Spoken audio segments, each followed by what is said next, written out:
Agents. Start off your Saturday morning by listening to Colin Torley. Mess around. Everybody do the mess around. On Radio Saltire, 106.7 and 107.2 FM. Yeah, good morning everyone, and welcome to the third and final hour of the Saturday morning show with me, Colin Torley, and I've got my guest sitting next to me. He is Stephen McCafferty. Hi Colin. How are you? I'm very well, thank you. You're looking well, by the way. I like you. that shirt, by the way. Yeah, I do have a few of these shirts. It's summertime, so I have to get them out. For those of you who can't see us, which is everybody. I am filming this right now. It'll be going onto YouTube, so you can find this shirt eventually. It's a very flowery shirt. Yeah, rose. But, as you say, it's a summer shirt. It's a summer shirt. Yeah, I only took these. I was playing Belgium recently, and I only took my summery shirt, so I've got about, I think, 6 of these. I didn't get to wear them all, unfortunately. Right, just my favourites. Okay, well, you've got your flowery shirt on. I've got my shorts on, because it's going to be a good day today. It's supposed to be a good weekend, yeah. Yeah, so there we go. Right, Stephen, you came in here, I think it was about October time. You just released your new album. Yeah, my debut. Your debut album, yeah, and which was fantastic. Thank you. But since then, you've actually released a couple of new tracks as well, and we're going to do the new tracks. Now, I've been playing your new single for about the last 3-4 weeks now. Thank you. Brilliant. No, I appreciate that. I've said that to you already. Yeah. And this is why I needed to get you back in, because you're playing a lot more live gigs now, aren't you? A lot more than when I spoke to you last year. Yeah, I think a lot of the things that I was doing last year was applying for things like applications for festivals and various competitions. And so how does that work? I mean, do you have to apply to do... You don't have to apply for gigs, but a lot of the gigs I've had this year have been things that I applied for. So I played Scotland Trending, which was part of Perth Festival of Arts. I played that at the beginning of the year. And is that all new acts then? Or? Yeah, so they've been going since about 2019, and basically they pick 6 artists that they think are doing well, and they showcase them. So previous acts that they've had are people like the Snuts, and I think the very first one had something to do with Lewis Capaldi. I don't know if he was being showcased or if he was just part of, because I think their festival was a bit bigger, because this was pre-COVID. So basically they highlight who they think are artists that are worth paying attention to. So I applied for that last year, got that. I applied for the Solace Festival, I got that. What else have I done? And Belladrum and stuff. Did you have to apply for Belladrum then? No, that came. I got a contact through Rory Campbell. Right. We've become good pals over the last few years, and we've been sharing contacts. See, when you apply for that, then do you send them links to live gigs, videos, YouTube? Typically, you're sending your bio, photographs, links to your songs, and also videos of you playing live, and then they judge from that. And there's a lot of competitions that I get close to as well, so it's like you'll get emails back and you say, you've got through to the next round, you got through to the next round. Yeah. It's been a surprise to me, but filling out applications, because of how much success I've had doing that, it's such an exciting time filling out applications, because it's pure potential. You're like, oh, maybe I'll get this, maybe I'll get that. So ordinarily I hate filling out applications, but with this it's quite exciting, because you never know. But you're getting good at it then, because you're obviously getting to a few more. Yeah, well, I kind of save, because applications follow a similar format, I do have Word documents that I've saved that I can rejig for templates. So it is kind of all ready to go. I have to obviously change bits here and there to tailor it towards whatever they're after, but I've applied for so many now, so it's like I know the script. Oh, in Scotland, or are you going further afield? Yeah, I mean, I'll further afield, no further than the rest of the UK. Like one of the things that I applied for last year was Camper Colin, which is down near Birmingham, and I got that, and I got to play the Freshly Squeezed stage, which was a really cool experience. It was quite a family-friendly festival, but they still had a good draw, because Razorlight were headlining. Okay. Incidentally, Belladrum just there, Razorlight headlined as well. So I've shared 2 festivals with Razorlight, which I'm happy to say. Right, that's good. That's good. Okay, we're going to do your new single. Before that, do you want to give us a brief description of who Stephen McCafferty is then? Oh God, I don't know if I can answer that in a short space in time. But in terms of music, I mean, the song you're about to play, Never Up, which is a really jingle jangle happy sound, but the lyrics are a bit more. They deal with harder stuff, and I think those two things are probably expressions of my mum and dad, because my mum was very much into her 80s pop music. Yeah. My dad always encouraged me to reflect. So he introduced me to people like Bob Dylan, who sing and reflect back the culture that they're part of. Okay. So I would probably say that my music, in terms of songs like that, are a reflection of both influences from my parents. Okay. I would say. I've got your you've got a new promotion company, and they've actually said, this is, I don't know if this is right or not, but I'm going to read it. It says, the song Never Up circles around the gap between those who shape the narrative and those expected to live inside it. Sounds good to me. It does actually. Yeah. Is that you that wrote that? It was. But it's like, so there's a line in the song that says, expectations worn like a dog leash. I would say that that's probably the centerpiece of the song, because I mean, I work as a support worker for homeless men, so I see, and it's not just exclusive to that, because you do see, I think we're all conditioned culturally to an extent where we recognise the station that we're in and we don't go above.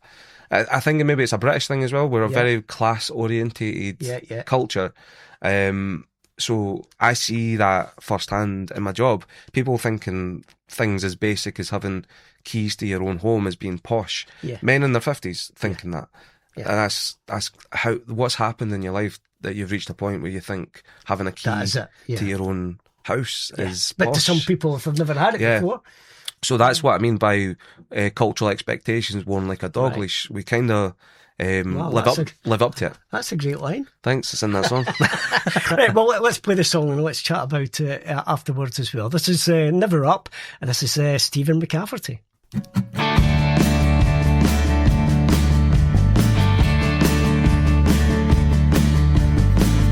Pleased to meet you, but I think I met you before. So many faces, can you tell me which one is yours? You seem to say whatever you need to get you through the door. When will someone like you ever die on their sword? Power is your raison d'etre. Still, we love you like fools, all the while you pull the wool, and the wheel that breaks the parts of life goes round. Now we're caught in the middle, back at you, crushed by a bunch of branches down, underpaid, overworked. Now we're caught in the middle, back at you, crushed by a bunch of branches down, looking left, looking right, but never up. Never up. Sycophants with the happy clapping hands for the boys in the $1 billion band. Slow stagnation, sick to the back teeth. Keep kicking the can, my man. Surely someone somewhere has a plan. Cultural expectations worn like a dog leash.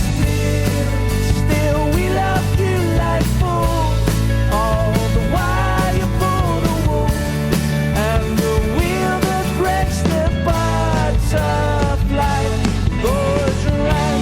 Now we're caught in the middle, back at you, crushed by a bunch of branches down, underpaid,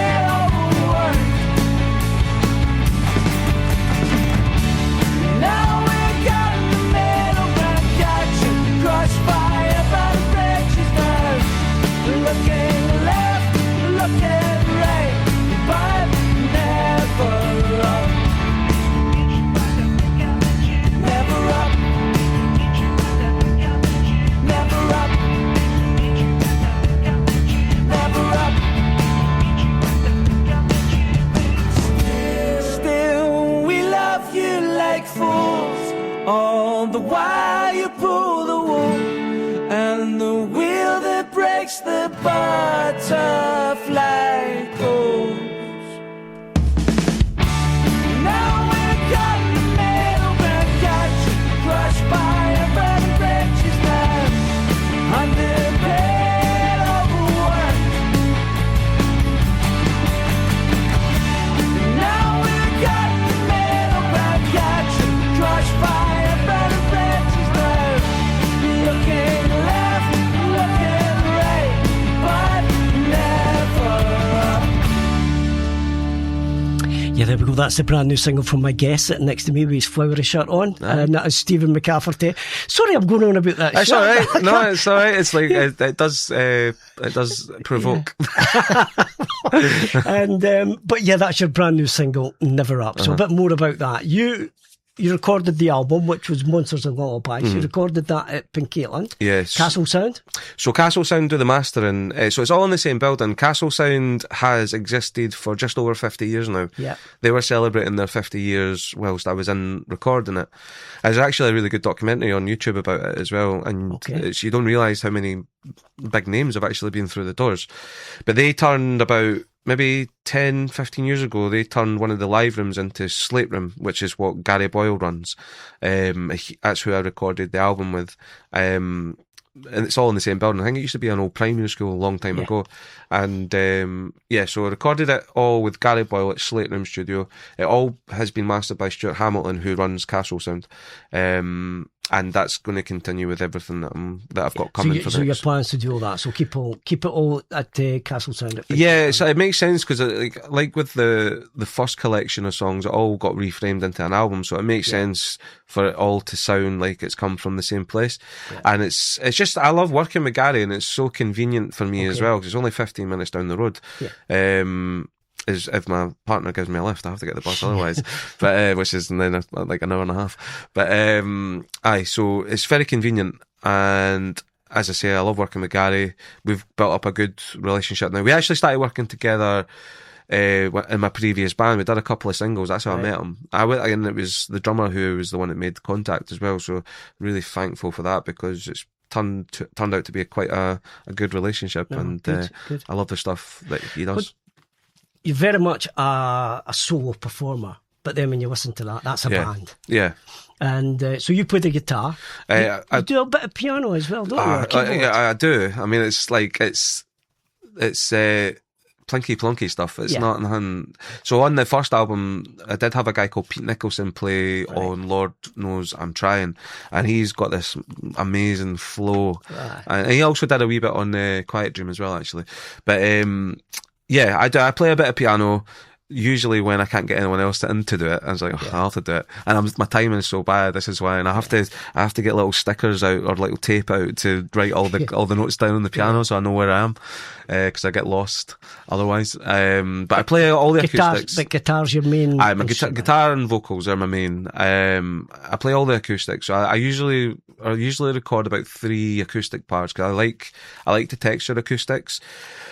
So you're playing your same chords but in different voicings, alt tunings and stuff like that, and usually you get this big warm sound because of it. I play most of the electrics, although sometimes my friend Alan Barber comes in to play that.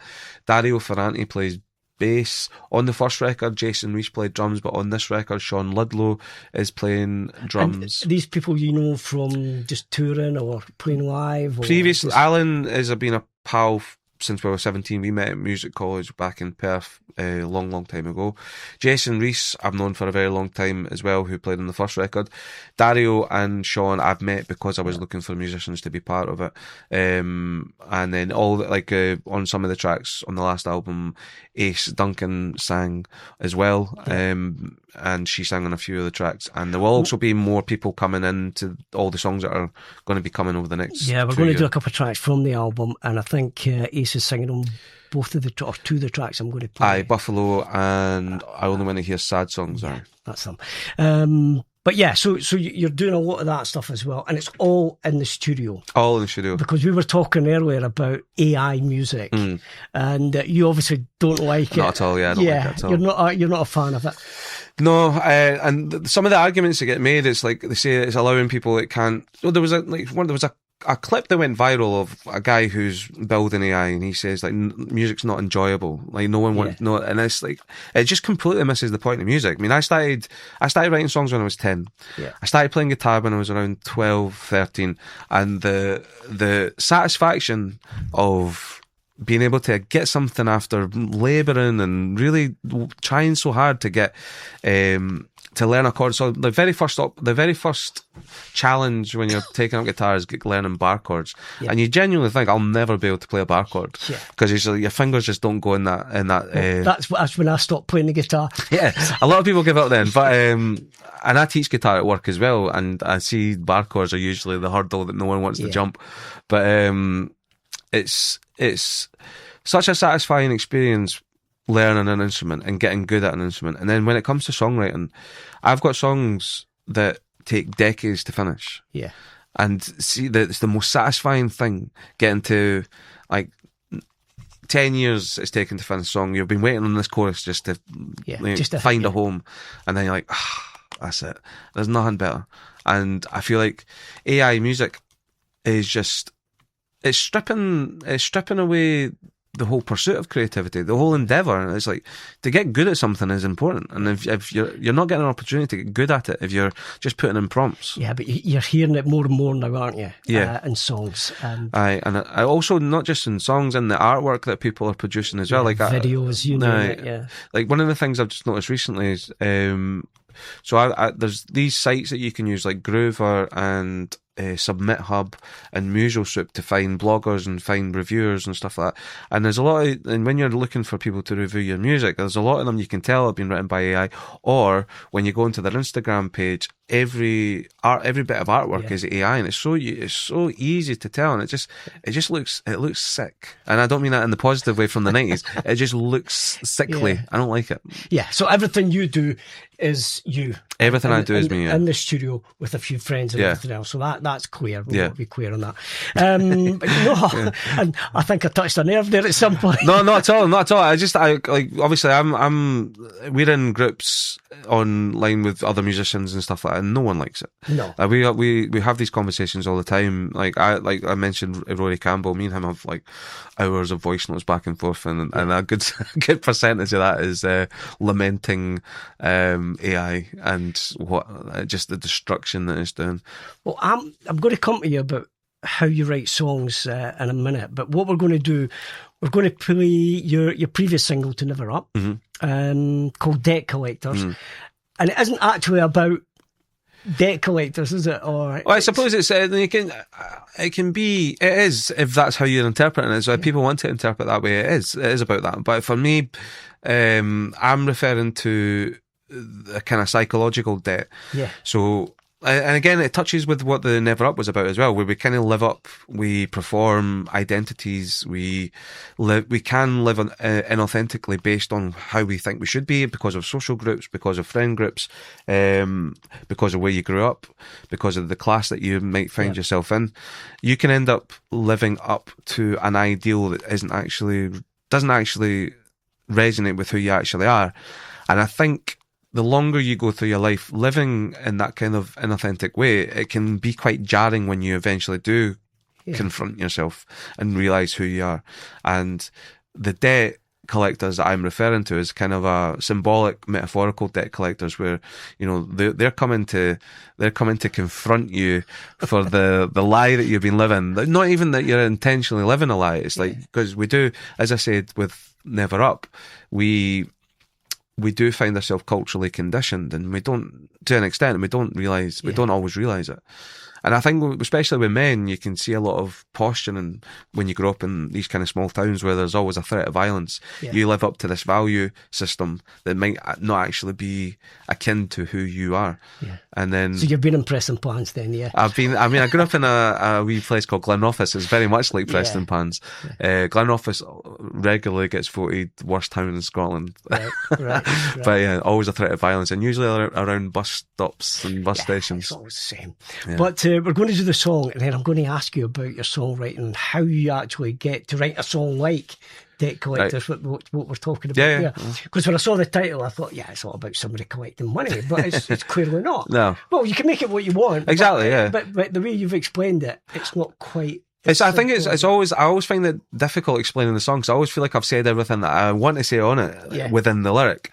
And I always feel like when I'm trying to explain it, it almost weakens the song. And so it is a case of like, it should be. It doesn't weaken this song. Well, I'm glad so, but I feel that way though. I feel like I feel like it's open to interpretation. I have my own, and I don't always view on it, but I don't always know, and very rarely do I know when I've started writing the song what this is going to be about. But because it's coming from my experiences, it's ultimately coming from how I feel about things. And then after the song's finished is usually when you're like, that's what that was about. Okay, you find we're going to get into that. Right, let's play Debt Collectors from Stephen McCafferty. Here we go.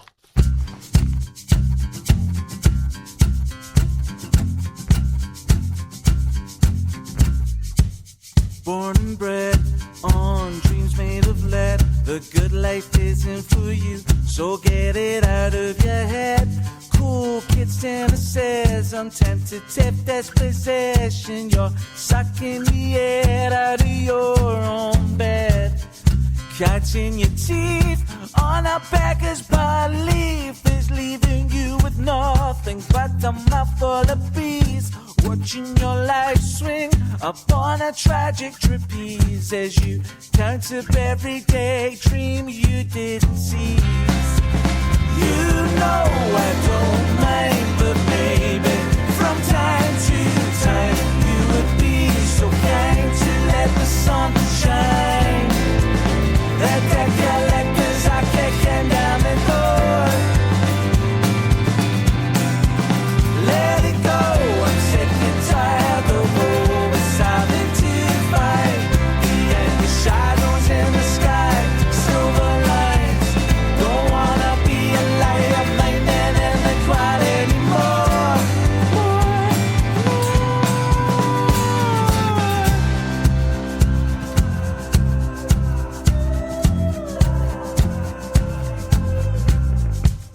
Born and raised under a milky moon, he's got a working class fetish. Eats his honey with a silver spoon. Rustic, aesthetic, overly apologetic, just in case you think he's a tiny, tyrannical tycoon. Mechanic intense, culture isn't your friend. It uses and abuses you right until the end.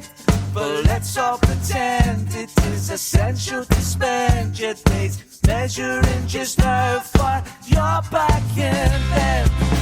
You know I don't mind, but baby, from time to time you would be so kind to let the sun shine. The debt collectors are kicking down the door. Let it go, I'm sick and tired of always having to fight. The end, the shadows in the sky, silver lines. Don't wanna be a liar, minding in the quiet anymore. You know my life, love it or hate it. Maybe I should shut my mouth and learn to take it. I wanna shout and scream out at the top of my lungs, but I fear the sting of a silent tongue. In over my head now, don't wanna break it. Maybe I should shut my mouth and learn to fake it. I wanna shout and scream out at the top of my lungs. If I do, maybe I'll find I'm not the only one.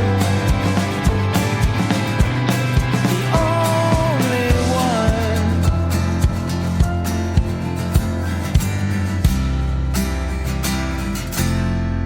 Welcome back, and this is Colin Torley. This is Radio Saltire, Saturday morning show, and I have my guest and singer-songwriter Stephen McCafferty.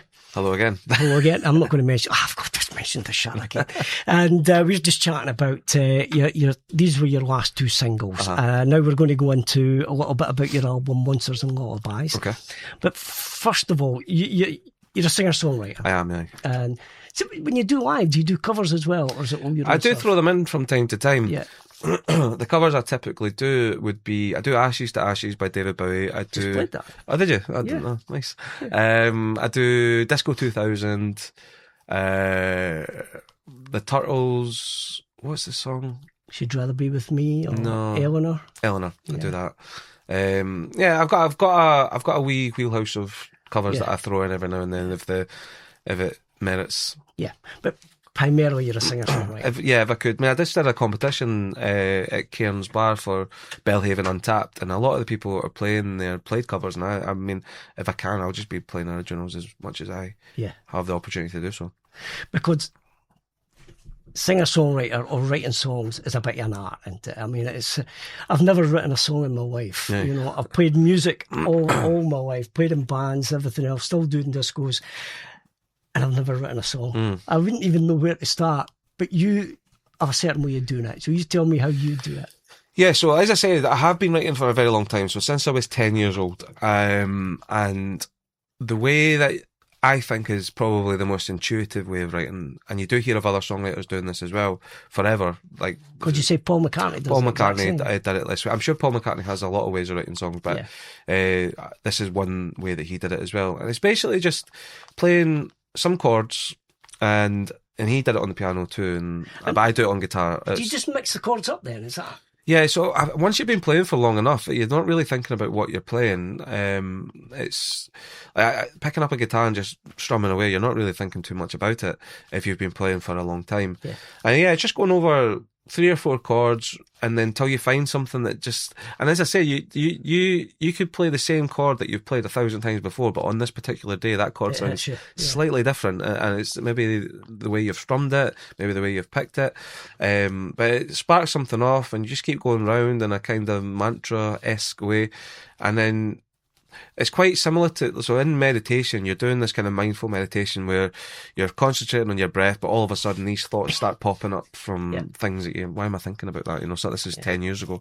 The same thing happens when you're writing songs, and you'll be singing gibberish over the top, humming melodies, and then eventually these thoughts will start to kind of fill the space. And then, as I said before, you don't know where these songs are going to go or what they're going to be about, but because they're coming from you, like there's a lot of songwriters right now in Scotland that are writing about rolling with bonny lassies in the heather, drinking whiskey and eating haggis, and if that's your Nathan Evans is I don't want to say, but if that's your experience of Scotland, then I'm happy for you, but my experience of Scotland different isn't that, and presumably for a lot of Scottish people that's not the experience, and it's like that stuff kind of leans into kind of Scottish kitsch where you've got romanticised the shortbread tins, songs wrapped up in a tartan bow and sold to tourists on the Royal Mail type of thing. That's not the stuff that I'm thinking about when I'm thinking of what I'm going to be writing about. My experiences are very different because maybe, as I say, because I work with homeless men, that my experience is maybe skewed. My experience of Scotland is poverty, addiction, class, alienation, cultural abandonment. So these are the things that are surfacing. I do want to chat to you about that, but just on the songwriting stuff, do you actually take notes of lyrics, or is it all stored in the head? I very rarely actually write anything down because I used to. But I never checked them. And the thing that I'm always doing is voice notes. So before voice notes, when I first started, it was tapes. So I had a wee tape recorder, single track tape recorder. I would just do that over the top. And any lines that did come would be on there. Now with voice notes, everything just goes into my phones, and then I put them in a big massive playlist that I listen to on shuffle. And there's like thousands of ideas that after a period of time I forgot I've even done it. And then when I'm listening to these, so recently in interviews I've been saying my process is a kind of short period of inspiration, which I call like a purple patch period, where I'm just generating a lot of ideas. They all get put down. I don't finish anything during this period because I'm just trying to get everything out, because I feel in this kind of, I'm in that kind of static. No, static's not the wrong word, but it's this kind of electric period of just generating lots of stuff. That all goes down into my phone. And then when that period ends, which is usually 2 to 3 weeks, I'm actually in one right now. I'm in a period right now where I'm just generating a lot of ideas. That lasts about 2 to 3 weeks. Everything goes onto my phone, into voice notes. That all goes into a massive playlist. The thing that I do after that is a kind of editorial stage where I'm listening to the songs and I'm hearing something and I'm like, oh, I forgot about doing that. I quite like that actually. And then I'll sit down and I'll actually try to craft the song. And that's probably I enjoy both parts, but as I get older, the editorial parts, I probably favour that part because it's like working out a puzzle. Right.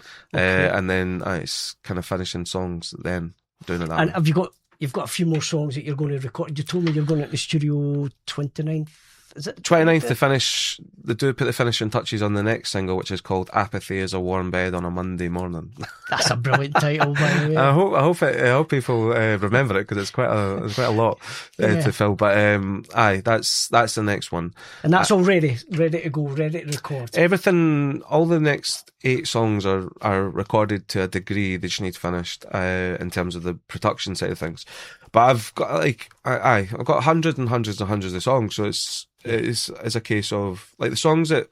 So "Apathy is a Warm Bed," which will be out in September, was written around about 2017, 2018. Right. It's changed slightly, so it's quite melancholic now. When I first wrote it, it actually sounded a little bit like "That's Entertainment" by The Jam. Okay. Too much so, which is why I kind of changed it. I changed that. But this is what happens to songs as well. You push and pull and you tear them apart, you put them back together, and you're trying to find out what the way a song should be. So this is why sometimes songs could take a long time. But do you you've done your album, we're going to do a track from the album, but do you put the album out and then go, I wish I'd done this or done that? Do you, Aye.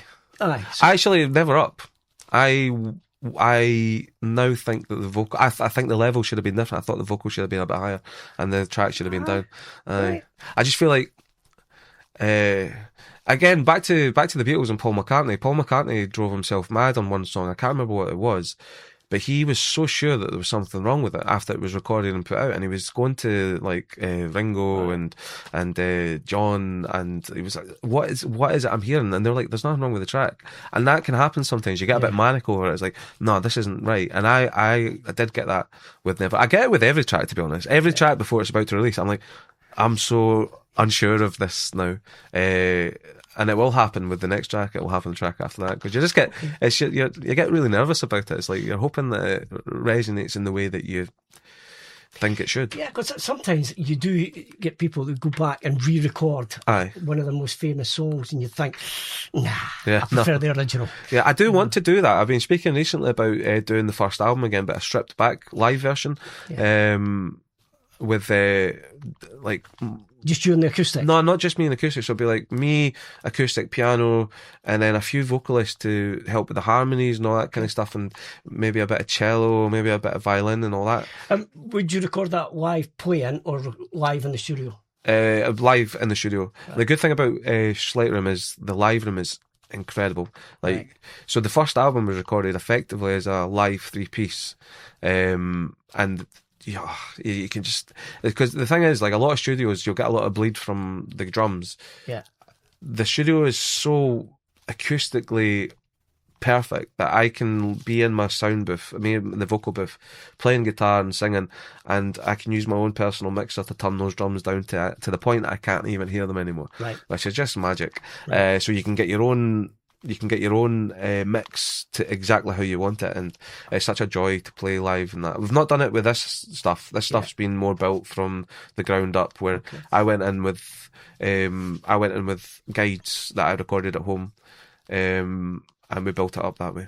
Okay, now we're going to do a track from the album, Monsters and Lullabies, and this was the one that was a single.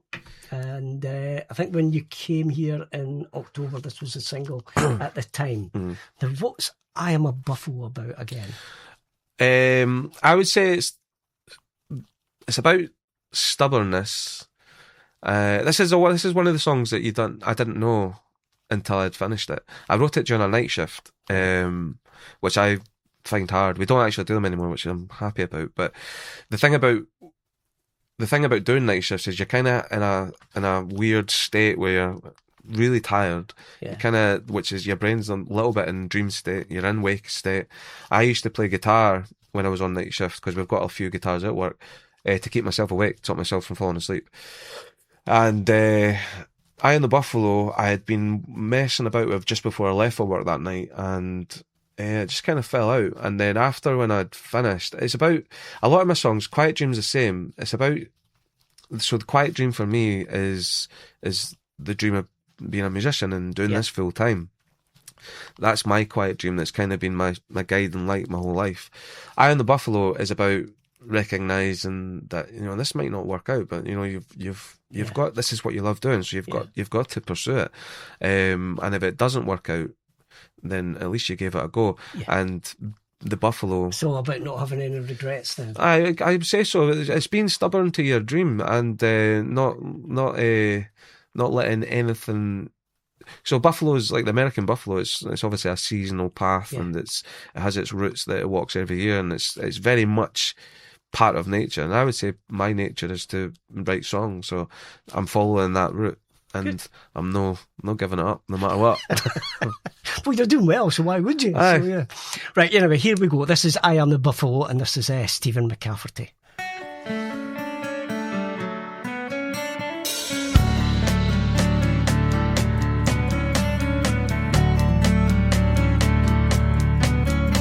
Hey, wait a minute, are you waiting for me to let go? And expecting me to pivot away from the only love that I know. Why should I inhibit the flowers that I want to grow? Allowing my pride to be complicit by boarding up my window. I am the buffalo. Where did all the time go? God only knows. I'll pay for yesterday, tomorrow. There is nothing you can tell me that I don't already know.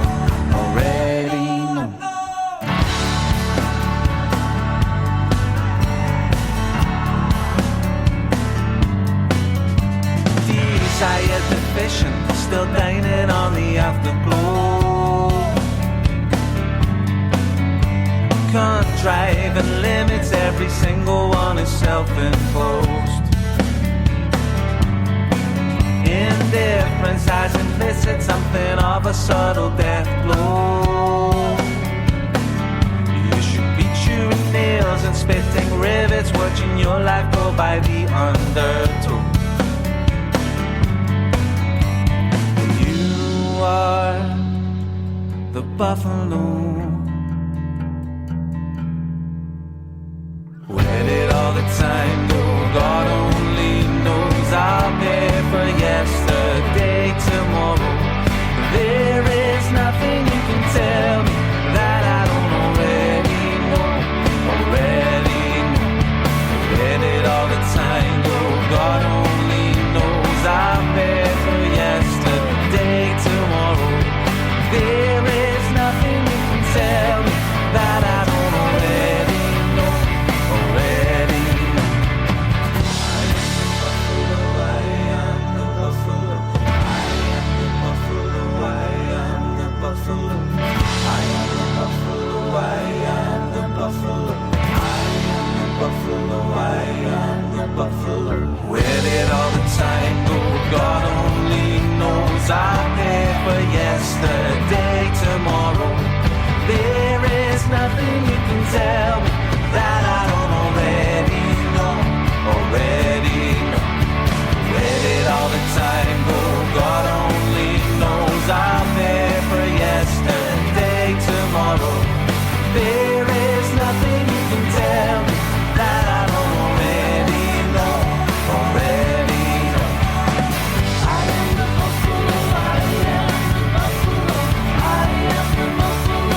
buffalo, I am the buffalo. Yeah, there we go. That is I Am the Buffalo. That is Stephen McCafferty, singer-songwriter here. And what we're going to do, I'll tell you what we'll do now. We're going to go into the ads and sponsors, and then that gives us some more time for chat and music. This is Colin Torley. This is Radio Saltire. It's a Saturday morning show, and I'm here with my guest, Stephen McCafferty, singer-songwriter supreme, what will we say? Aye, let's go for it. I'll put that on the poster. Sounds good. Sounds good. But we were just chatting about, because you're not a full-time musical artist yet. Not yet, no. I take it that'd be your dream. That'd be what you would want to do. And it's like the deeper I get into it, the more realistic it seems, because I'm actually starting to get paid a decent amount from. If I can get more of those types of gigs, then it might be something. Maybe something in the future I could actually go full time. But as it stands, I'm doing two full time jobs. I'm doing the work of a full time musician, but I'm also a full time support worker for homeless men. Yeah. And you've been doing that a few years now? 4.5. 4.5 years. Yeah. And we were talking about whether it's how rewarding it can be. You're looking after people who are basically just looking for a shelter, sometimes for the night, sometimes it could be longer. With us, it's longer than a night. So we used to be a case of, we're a rapid access now. We weren't always a rapid access. We used to get people who were presented to the council and they would be referred to us. Now that we're a rapid access, we're working directly with Street Work, who go around looking for people that are sleeping rough. Yeah. And then if they can get a room for this person, they'll come to us if we've got an availability for them.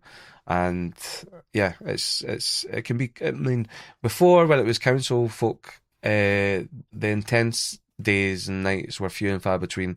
Now that we're a rapid access, you're going to have a few intense encounters weekly. Right, okay. And do you do shifts there? You used to do shifts, so it's a day shift, night shift, is it? Day shift, so early shift and back shift, and then we've got a night shift staff as well. 24/7, someone will be available for these guys. Okay. And is it hard work then, I take it, sometimes? It can be exhausting emotionally. Right. And you do find yourself sometimes with a bit of compassion fatigue. Yeah. And it can. And do you find yourself writing songs about any of this? I think, like I said earlier, these are my experiences, so they're going to find their way into songs, no doubt. I've got a song called Sharp Teeth that will be on this album that's very much about that, but it was written actually before Sharp Teeth. It was before I worked as a support worker for homeless, but I used to be homeless myself, so I was sofa surfing in my late teens, early 20s, and then I found myself in a homeless shelter in 2010. And I was in that shelter for a year before I got a flat, which is totally different to what it is like now, because there's the housing shortage is more pronounced. Yeah. So the guys, where I waited 12 months, the guys are now waiting 3 to 5 years to get a place, which is incredible. It's crazy because, I mean, if you're in a homeless shelter for 5 years, you've got no stability for half a decade, because you can't work, because if you're working, you're going to have to pay for your room, and they charge, the council charges like 500 quid a week. I was amazed when you said that, because surely the thing you want to do is get them out working and get them more stable. Yeah, a lot of the guys don't manage to maintain a home, because a lot of them are so long in the tooth that they've never experienced it. Like I said at the start, that guy who was in his 50s who thought it was posh to have a key to his own house. Yeah. These people are like institutionalized, and the idea of paying bills and maintaining a home is so far removed from their experience that it's virtually impossible. Yeah. Okay, right. We're going to come away from that now, because you do want to become a professional musician. Yeah. You've got your own promotion company now. Yeah. But that's new then, isn't it? It's new as of this next rollout. So with the first album, I released the first single in January 2024, and then I released a single every 8 weeks for 20 months, which ended up being 10 singles, which I then repackaged into my debut album. Yeah. I'm doing exactly the same thing again this time, but this time I'm going to have extra rocket fuel, because I've got a promo company that are going to be with me for the whole 20 months. That must take a lot of pressure off for you. I'm not working any less. I'm doing as much, but this is why I think of it as additional rocket fuel. It's like I'm going to give myself the best chance I can by doing the exact same amount of work. I'm actually working harder, I would say, now than I was during the first campaign. But this time with a promo company who do have kind of contacts in a tier above that I can access. But it's paying dividends because you are getting more bookings. You're doing a bit more. You're getting a bit more recognised. I see you doing other radio interviews. You're obviously still recording, so you're doing well. Yeah. When you came in here, you were just finished the album, but you weren't playing as much. But you seem to be, every time I look at it, I said, "Oh, he's playing here. He's playing there." So you've upped your game quite a bit. I would say so. I have, but again, like I said, that's also off the back of all the applications that I put in last year, and I'm doing that right now because there's a lot right now. I'm part of this thing called, or I subscribe to this thing called the Unsigned Guide, and they're really good for notifying you when there's things to apply for. And I thought it's dead cheap. It's like, I think it's only about maybe a tenner every 3 months or something like that to subscribe to this. And they are really good. It's basically a big contact list. They don't have everything, but they have a lot that you can kind of explore. But as I say, the biggest benefit is they're good for reminding with notifications of when to apply for things. And right now, there's a lot of things that are happening in 2027. I've already got a few things booked as well for 2027. Okay. But I'm right now. I'm in an application stage when I'm applying for a lot of stuff. Okay. Now, all the songs from the album, or the debut album, the new songs that we've just played today as well, they're all your songs. Aye, they're all mine, aye. And, but you're talking about maybe doing some collaborations in the future. Yeah. Is that in songwriting or is that just playing? I've never collaborated with songwriting yet. I wouldn't be adverse to it, but it's such a solitary thing for me that I don't even know. I wouldn't even know how to get into it. Like, it's your song, somebody else has got to come in and say, "Nah, don't do that." I wish I think I'll be pretty good at not being too precious about things, but I think it's just finding my way in. Interestingly, the person that you've had on, Lindsay Strachan, she has spoken about because I think she has a songwriters group or something. She does down at North Berwick. Yeah, and she did mention about me going along to one, and it's something I definitely explore, and I would like to experience writing with someone else. But because I've been doing it for so long, since I was 10, that's a long time. I've been 28 years now as a songwriter. I'll let you do the maths. I don't know. Yeah, well, I did. I've had 2 or 3 of them in here in the studio chatting about it as well. And they did an album as a North Berwick singing group. And they were also at Fringe by the Sea down at North Berwick. And they had 12 of them playing on the stage. And it was a great night. Yeah. It was really good. Some great songs and some great songwriters. So I don't know if that much collaboration went on. I think they were all individual singer-songwriters. I think they were good. The surprising thing is how much talent does exist in Scotland, how many amazing songwriters there are. Yeah. And it just feels like there's not enough infrastructure to support all these really talented songwriters. But I've come across so many amazing singer-songwriters in the last 3 years since I've been back at it. Yeah. Look, I'll tell you what, time's killing us, by the way. And what I want to do is I'm going to do my favourite track from the album, which is Digging for Joy. And a great track, by the way. And we were planning to do another one, but I've just not got the time. That's all right. We're just enjoying ourselves too much. So we're going to do that. But before I do that, you've got your own website, haven't you? You've got it's StephenMcCafferty.com. StephenMcCafferty.com, Stephen with a PH. Yeah. A lot of people assume, even on the Belladrum poster actually, or one of them, they spelt my name with a V. Did they? But there was a lot of names on the poster, so I think I'll just try to savour them as the economical version of Stephen. And then you do a lot on Instagram. Aye. That's where I mainly am. Right. I do have a Facebook, so I have a link tree. Everything can be found on my website, all the links. I do have a link tree that has access to Facebook, TikTok, but the main place that I am active is Instagram. Yeah, and you've got your little camera here as well, which you're starting to use now, and you're going to use that as content for YouTube. More YouTube stuff. So I've started doing YouTube lives, and as I say, I've only done one so far, but I have started, and I'm going to do a lot more of them because of my new favourite toy.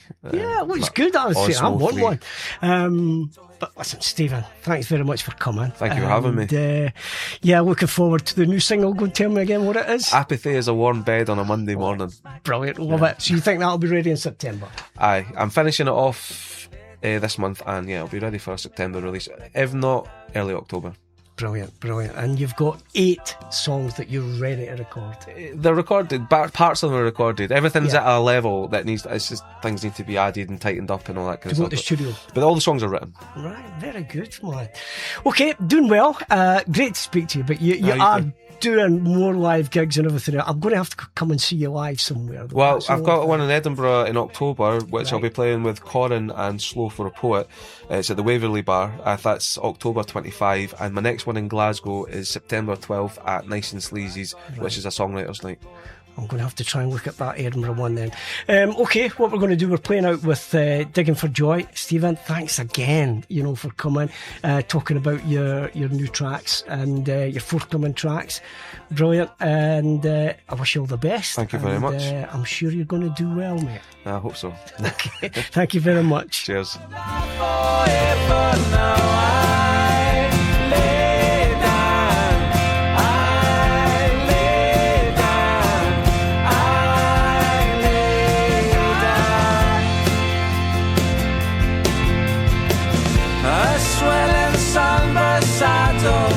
This horse was made for battle time, to leave this burnt out castle land, right out into the sun. I loved you more than I could handle, but I was a boy, easily rattled, with too much distance left to travel.